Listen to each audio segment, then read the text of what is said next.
Israel strikes overnight in the southern border city of Gaza, where an Israeli attack targeting two senior Hamas members on Sunday night led to a fire that ripped through a nearby camp for the displaced, killing at least 45 people, according to Hamas-run Gaza health officials.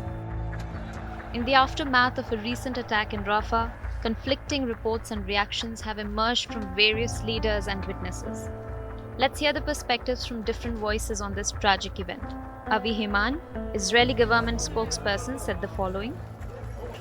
Any attacks in Judea and Samaria and Gaza, but predominantly Judea and Samaria, shooting attacks. According to initial reports, a fire broke out after the attack. These terrorists were hiding underground, and it would appear that there were civilian casualties. We're looking into this.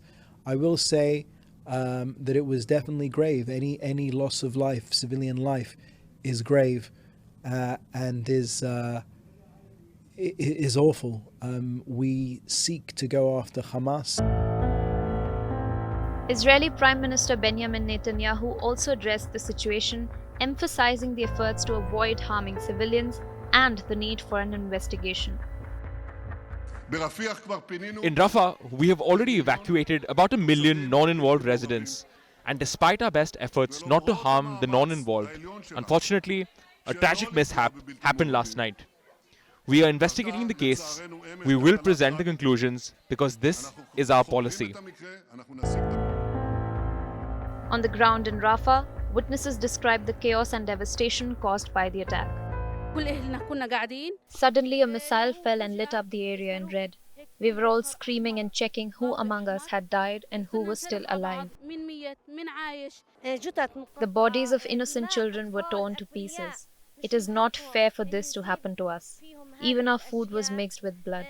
Nothing survived the occupation's aggression.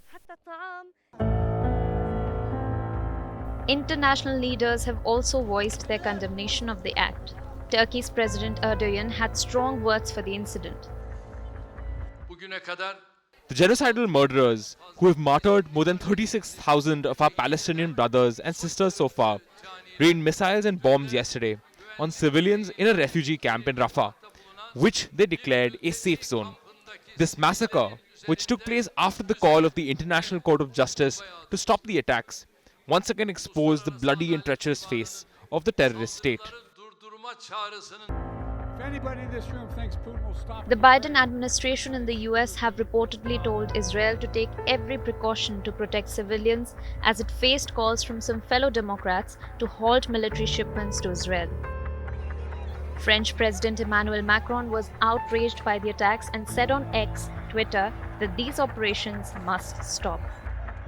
Italian Minister of Defense Guido Crosetto expressed his concerns about the long-term consequences of Israel's actions. I have the impression that Israel with this choice is spreading hatred, rooting hatred that will involve their children and grandchildren. I would have preferred another decision. I reiterate that even though I share all the reasons that have brought them to the reaction after the shameful bloodshed and the kidnapping of the hostages by Hamas, but Hamas is something and the Palestinian people is something else. They should have used more discernment. UN Secretary General Antonio Guterres posted on social media saying, "There is no safe place in Gaza. This horror must stop." The United Nations Security Council convened an emergency meeting over an Israeli strike targeting Hamas operatives that also reportedly killed dozens in a displaced persons camp in Rafah. The closed-door meeting was requested by Algeria. Shortly after the devastating attack, Israeli shelling and airstrikes killed at least 37 other people, most of them sheltering in tents outside the southern Gaza city of Rafah on Tuesday, according to witnesses, emergency workers, and hospital officials. Israel struck the same area where strikes triggered a deadly fire days earlier in a camp for displaced Palestinians. In another update, Israeli War Cabinet Minister and former Chief of Staff of Israeli Army, Gadi Eisenkot, has warned that the Hamas movement is renewing its strength and fighting the movement will continue for many years, which necessitates reaching a prisoner swap deal now. Bureau Report, India Today Global.